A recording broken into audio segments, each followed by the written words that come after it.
All right, welcome to the Pangburn Philosophy Podcast. This is Travis Pangburn. Today I'm speaking with Geoffrey Miller. He is an evolutionary psychologist best known for his books The Mating Mind, Mating Intelligence, Spent, and his most recent, Mate. He has a BA in biology and psychology from Columbia University and a PhD in cognitive psychology from Stanford University and is a tenured associate professor at the University of New Mexico. Thanks for coming on today, Jeff. It's great to be here, Travis. Thanks for having me. Awesome. So what's new in Jeff's world? What's keeping you busy?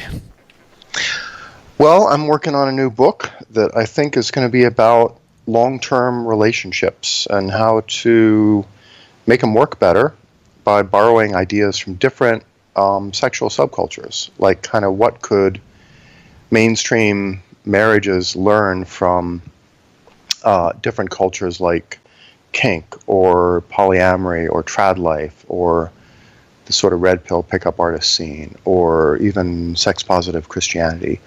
So that's been consuming me all summer, is trying to figure out how can you kind of mainstream some of those love hacks that different subcultures have developed. And do you think if we were to fast forward, say, 100 years, are we moving towards polyamory, or is there a way to make long-term relationships a thing of the future as well? Well, I think you can have long-term polyamory. You can do long-term open relationships. Right. My sort of thought experiment about this is let's say we colonize Mars, right? And there's different colonies on Mars, maybe with different sort of mating systems and different sexual norms and different relationship styles. Which of them are actually going to succeed best? I can kind of imagine that like a free-for-all love commune is not going to work very well because there's going to be a lot of, conflict and chaos and drama. On the other hand, I think lifelong monogamy is not going to work well because there will be injuries and fatalities, and it's going to be hard to keep the sex ratio in a Martian colony perfectly balanced so everybody can find a partner. So I think we're going to have some flexibility about how these things work. But honestly, we don't know, given modern technology and ethics, what is really going to make sense for long-term relationships throughout the 21st century. Right. And is sexual variety the thing that's driving us towards polyamory? I think it's partly a desire for sexual variety and novelty. I think it's partly just there's a propensity for boredom and staleness in any relationship. Partly it's that if you're in a strict monogamous relationship, it's kind of easy to take your mate for granted and to forget what their actual mate value and attractiveness is. And if they interact with other people, you're reminded, she or he is really kind of a catch, and other people still appreciate that. So there's probably half a dozen other reasons why people are drawn to it. Right, and are all types of males? I've been thinking on this issue in the sense of how, let's just say, for lack of better terms, maybe a beta male or an alpha male deals with the idea of polyamory. Are these significantly different? Are these does this language even come up when you're thinking on this topic? It comes up just because these sort of alpha and beta terms are so ubiquitous in the red pill world, the manosphere, the pickup artists, etc. And I have, many criticisms of that thinking. Like Tucker Max and I had a whole podcast about sort of where the pickup artists go wrong and why alpha versus beta doesn't really make sense for the human species, although it does for gorillas. However, there is such a thing as status, there is such a thing as mate value. And I think people who have different sort of overall levels of attractiveness, right? Physical, mental, social, financial attractiveness, are going to have different degrees of confidence about keeping their mate, right? So if you're a real catch and like you're a guy and a woman is in love with you and she wants an open relationship and to be with other guys, and you're confident that she is really connected to you and is not going to wander off and find somebody who's, more attractive and better matched, then I think the idea of an open relationship will be less threatening to you. On the other hand, if you're very low status and low attractiveness, and you have a real catch, an awesome girlfriend, but she has the bargaining power, right? Because she's kind of higher overall status than you. Then you might go, well, okay, maybe reluctantly I allow her to have her sexual sovereignty and to explore other options because I'm willing to kind of take that as part of the bargain. So there's all different relationship dynamics that can feed into this. Interesting. Well, it sounds like it's going to be a really interesting book. I'm looking forward to that one. Thanks. So, and how does this new I think it's kind of new, this idea of like VR porn, how is this going to affect the relationship as VR porn and let's just say AI technology gets more advanced? I think this is going to be a huge challenge to relationships, long-term relationships that we're not ready for. I mean, I think there's as much difference between interactive VR porn that might include like sort of real-time computer graphic animation, right, of potential lovers, and that might even include sort of built-in AI where there's sort of a chat bot like built into the VR lover. That's as different from sort of unlimited online 2D non-interactive porn as online porn is compared to like Playboy magazines in the 70s. It's just a whole other level of interactivity, and couples are going to have to negotiate what's our view of that, what's our policy, what constitutes cheating or infidelity, what am I cool with. Couples are even going to have talks about different genres of porn that they deal with. How rough can it be? How bisexual can it be? How kinky can it be? And I don't think society is ready to have those conversations in an honest way. And I think most couples aren't ready either. Right. And how do we? Do we just get them ready by, better education around the subject? Well, it's really tricky. I mean, imagine being where do you get the sex education about that? Do you get it from your parents who don't even really know about Pornhub? Do you get it from high school, health class teachers trying to do sex education within the limits of what your local school board approves? Do you get it in college? I don't know. I think it's kind of up to us in the alternative media world, like podcasts and YouTube videos and all that, to start thinking about this stuff, because I don't even think mainstream media is very well equipped to address these issues without just kind of snickering about it or sensationalizing it. Yeah, and it seems like the mode that they have to communicate with, like the short form conversation, the one or two lines here or there, is not the proper platform to be communicating this. No, because people are threatened by it, and whenever you have a sort of fear response, like, oh my God, this is going to be a set of tough conversations to have with all future lovers or spouses. It takes people a while to get comfortable with that, and they're not going to get comfortable in the span of a 2-minute clip on the nightly news or some 500-word New Yorker article. Yeah. Are there a few specific things that generally most people want in a relationship or want sexually to feel satisfied? Yeah, I think we have pretty good data on this, both in the U.S. and lots of other cultures. Like the top 2 most desired traits by both men and women across cultures are kindness and intelligence.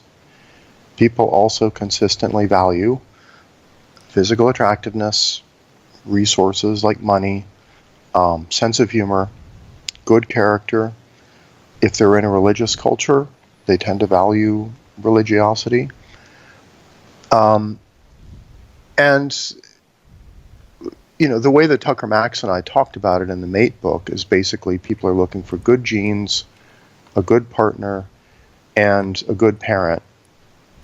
And the last one, even if they make a conscious decision, like I don't want kids, they still tend to look for the traits that would have led to someone to be a good parent if they'd become a good parent, even if it's not relevant. That seems to be kind of instinctive. Interesting. Let's talk about religiosity a bit. How much has religious thinking shaped our sex drive and basically the way we approach relationships? I think it shaped it pretty deeply, but not quite as deeply as some people believe. Like, I have one foot in sex research, and I'm pretty familiar with sort of the sex positive movement, both in sex research and in these different subcultures like polyamory and kink and so forth. Their view tends to be everything was great in prehistory and humans had amazing degrees of sexual freedom and we didn't have any jealousy, and then religion was invented, civilization developed, and you get the sex negativity and shaming and monogamy and all that being invented. This is their view, that basically if you could throw off the shackles of religion, then everybody would be naturally like bonobos, and we'd be running around, with sexual freedom and no jealousy and no attachments, and that would be awesome. That's their view. And then like Christians or Muslims or whoever tend to take the view that in a way is sort of the inverse, that everything was sinful and horrible and a sort of sexual free-for-all until monogamy and commitment and marriage were invented, and those are the godly ways to live, and we're sliding back into a situation of sexual chaos as people have lost their religious foundation for their values, right? So everybody thinks that there's a massive change going on. I don't think it's that massive. I think there's always been people who are devoted, monogamous, married folks. I think there's always been other people who are a little more sexually adventurous and promiscuous and into alternative relationship styles. And if you read the history of relationships carefully, you can see we've always had this diversity of mating strategies and relationships. Yeah, and so one thing about, I guess, religious thinking, it seems like there's always been this obsession with the genitalia itself, and making sacrifices in some way, or affecting the genitals of children. So I'm going to just read kind of basically what I think. I think let's talk about circumcision. I look at this as the most morally reprehensible action still routinely carried out in Canada and the U.S. Would you agree with that? I don't know if it's the most morally reprehensible thing. I think it's one of the worst things that the medical establishment is involved with, and it's one where North America, at least America and Canada, are the most out of step with every other civilized society. Like, we are the odd man out in terms of circumcision. And how can that be? It's really bizarre. I mean, the historians say, well, this goes back to some sort of sex-negative anti-masturbation campaigns of the late 1800s, early 1900s, when there was kind of a moral panic about masturbation by young men and teenagers that said, this is bad, this is terrible, it's harmful, physically and mentally, we have to stop it. And, the whole story about kind of Kellogg's cornflakes was invented as an anti-masturbation food because it was high carb, low protein, low fat, and that was thought to be kind of a libido killer, which perhaps it is. And that seems to have been the point at which America diverged from other civilized countries, where they all realized routine male circumcision is kind of a bizarre vestige of religious traditions, and you don't have to do it. Right. And if somebody wants to be circumcised when they get to age 10 or 15 or 30, they could do that, but maybe it's better to give them the choice. Right. Well, yeah, and I get that, like, we used to be stupid in some regards, and we did stupid things, but it's like, I like to believe that we're less stupid now on subjects like this, and we would, look to science for the answers before we go and start hacking at genitals of children. Yeah. So, but it's so weird. It seems like there's still this stall to want to keep this tradition alive, and I do think that when our future generations look back at us, they're just going to just shake their head and not know why we couldn't, catch on to what's going on in, like, the Asian countries or in Europe. This just doesn't happen. I mean, only roughly 30% of the males on this planet are cut at birth, and a lot of people think the number is way higher because they grew up in the West, but yeah, it's shocking to me, and I mean, is there? I guess is there any psychological reason why we do things like this to ourselves without any good reason for it? That's a good question. I mean, the ethics of circumcision, I took a lot of my information from Brian Earp, EARP, Yes. who's a bioethicist who's written a lot about circumcision, and I think he's really sensible about it, and he kind of debunks a lot of the pseudoscientific reasons that people give for circumcision. We have these cruelty blind spots, right, where there's some cultural practice that everybody kind of just ignores or accepts, or like, I don't want to think about it. And once there's kind of a tipping point or a phase transition where society realizes, oh, this is unconscionable, what the F are we thinking? Then everybody kind of goes, yeah, I was never really comfortable with that. I just didn't say anything because it seemed like everybody else thought it was Right. cool. And like, once my girlfriend, who's a vegan, tuned me into animal welfare issues in terms of the food industry, I didn't become full vegan, but I certainly got more selective about what I eat based on my assessment of which kind of animal husbandry practices are cruel, Right. and needlessly cruel. And that's another huge blind spot. I think in 50 years, people are going to look back at, battery cage chickens and go, what the hell were they thinking? That's like billions of chickens a year just for the U.S. who were kind of suffering. It's unreal. Yeah, I mean, veganism is a hard one for me to approach as a meat eater and as a omnivore. I do kind of see that position as a morally, probably a more morally superior position when it comes to diet. Yet my pleasure drive drives me towards the taste of meat and the appeal. Is that kind of where you're at with that? Yeah, I've been involved in the paleo movement for a few years, and they are pretty hardcore carnivores. Like, it's not dinner if there's not steak. Right. And I have quite a bit of sympathy with that in terms of how I feel when I only eat vegan food versus meat. However, within a few years, we're going to have this clean meat revolution, lab-grown meat that'll be genetically identical to beef, pork, chicken, and will be grown without all these ethical issues of animal suffering. And I think at that point, everybody hopefully will be able to say, this is awesome. We can have our hamburgers and steaks and nobody suffered for it. And that, I think, is a win-win for everybody. Yeah, definitely. So I ask this question often to all my guests that come on because I'm interested in everyone's take on it. What is currently the biggest ideological threat to humanity?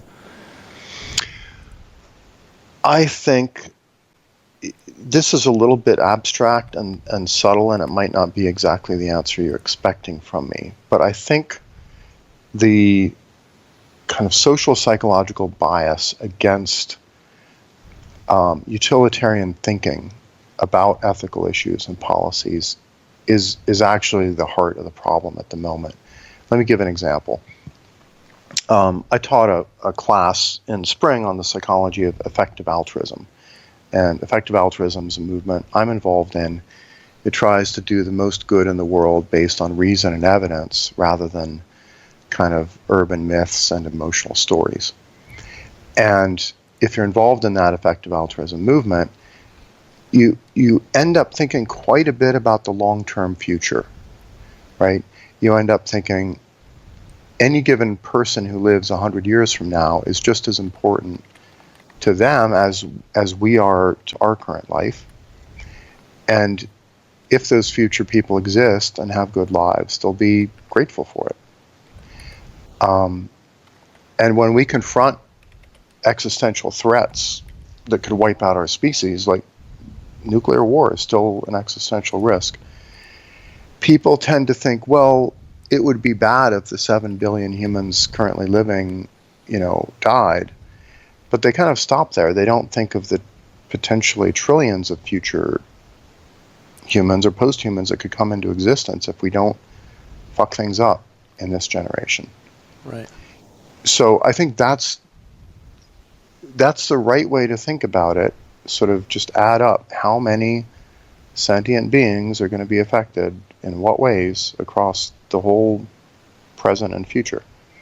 Right. Here's the problem. If you think that way and you say, here's my argument, people think you're a monster and a sociopath. Right? There's this really deep bias against thinking quantitatively about people and animals and welfare and suffering. You actually saw this in the most recent Avengers movie, Infinity War, right? Yep. Where Thanos, the bad guy, is like a delusional, misguided utilitarian. He's like, kill half the sentience in the universe, and that'll, in the long run, save a lot of people. And the Avengers are like, we don't trade lives. We don't make those trade-off calculations. We just try to save everybody. And that's supposed to be the good point of view. Does that make sense? It's quite a blind perspective when you don't take into consideration, the calculation of future life. Yeah, and I counted at least half a dozen moments in that movie when the Avengers could have stopped Thanos if they'd just been willing to sacrifice one life. Yep. And they didn't, and the result is catastrophe. And so from an effective altruist point of view, like, the Avengers suck. They're terrible. Yeah, it's almost like this blind faith in this, following this principle, regardless of the potential outcome. I think it's the tale as old as time for humanity. Yeah, and you also see this in any contemporary political issue, where if you make the utilitarian argument, like, this is the right thing to do because it affects most people beneficially and it doesn't hurt other people that much, usually people read that as you're an evil person if you're even able to think that way. How frustrating was this Kavanaugh thing, or is this Kavanaugh thing for you?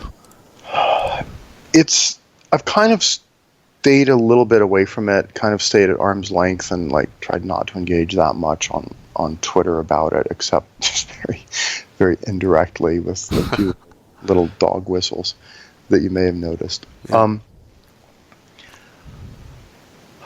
I think, sexual harassment, stalking, abuse, and rape are terrible, and I think it's really important for everybody to kind of level up their understanding ethically of how to avoid it and how not to do it.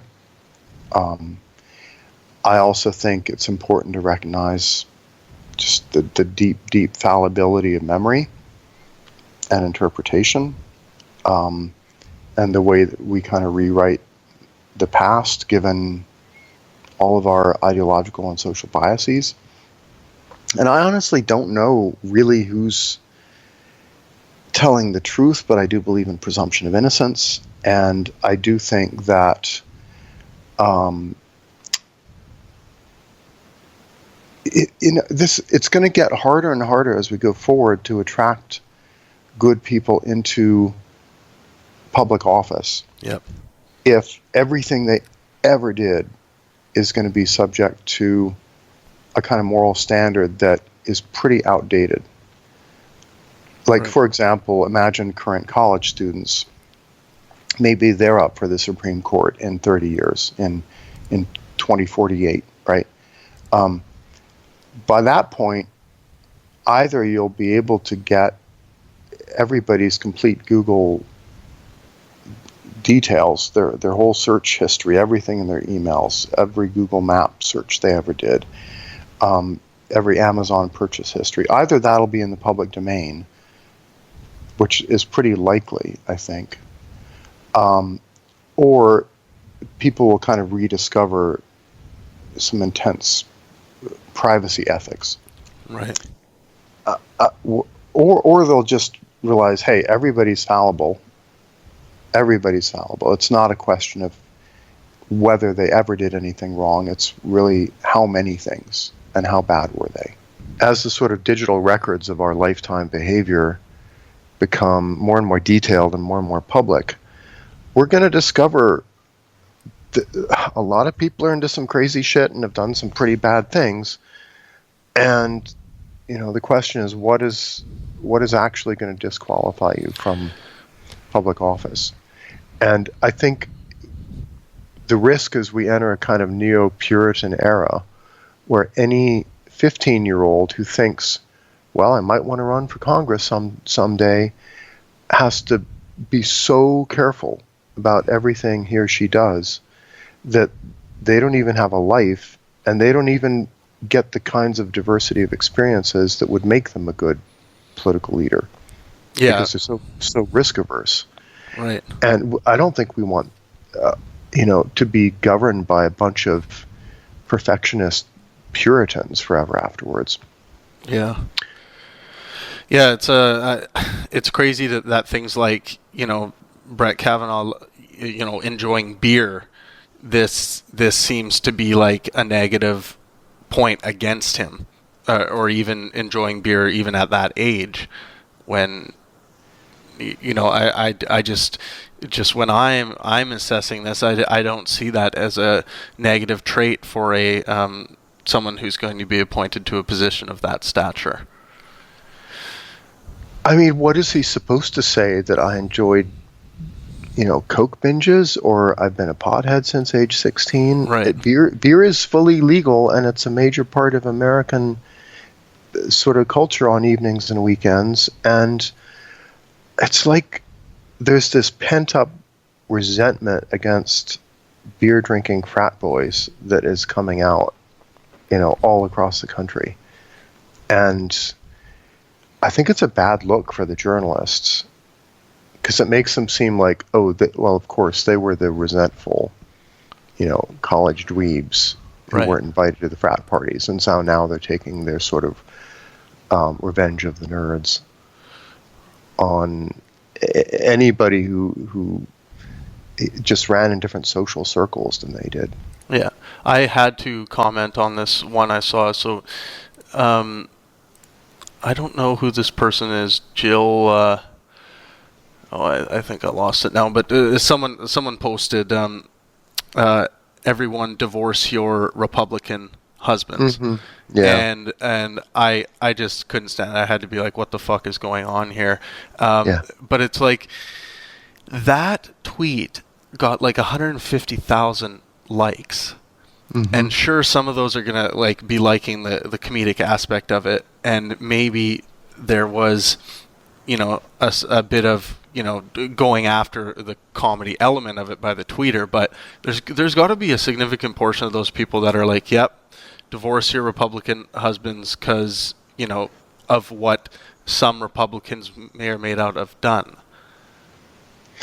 And the idea that a long-term relationship could be treated as a sort of political blackmail weapon it's pretty psychopathic, you know? I mean, a marriage isn't just between two people. It often involves kids, extended families, you know, joint careers and businesses that many couples are involved in running together. And it makes it sound like husbands are totally disposable and wives are totally disposable. And to me, that's one of the more distressing aspects of that mentality, that,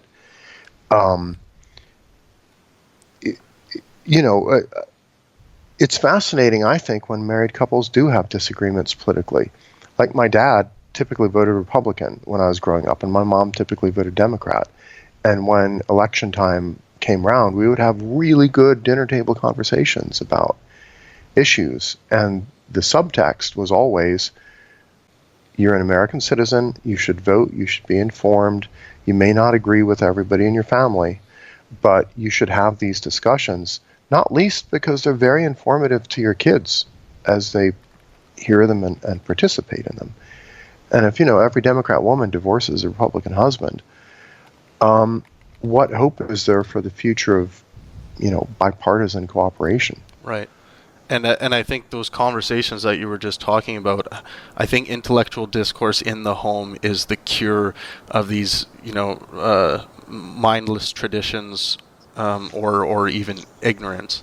I think it's so important, and I think this is one thing I'm seeing, and I could be wrong, maybe it's the early stages of this. I feel like I'm hearing of more families having these conversations in the home about politics, about religion, and these things, and they're allowing their children to challenge them on the beliefs that they hold, as opposed to saying, oh, it's rude to, challenge an elder on their beliefs or something like that. So I think slowly but surely we are becoming less religious, for an example, and I think that's because children are questioning and not being shut down or punished for it. So. Yeah, I think that's right. And ultimately, if you're a Democrat woman and you want to actually have an influence and increase the number of people who vote Democrat, marrying a Republican is kind of a great idea. If you're confident that your ideas are right, what better way to convert somebody than to spend almost 24/7 with them? I think, a subtext of this woman's comment was the democratic values and beliefs aren't strong enough to stand up to scrutiny within a marriage. Right. Or to convince a spouse that you're right. So you might as well just, jettison them. Right. Huh. Well, I think that's what we have time for today, Jeff. I really appreciate you coming on the podcast, and I really suggest everyone go and check out Geoffrey Miller's work. And when does the new book come out? It'll be at least a year and a half or 2 years, so okay. It's very early stages. Well, in the meantime, go check out his other books. That's The Mating Mind, Mating Intelligence, Spent, and the 2015 book, Mate. Thanks, Jeff, and thank you everyone for tuning in to the Pangburn Philosophy Podcast, and let art and science inspire.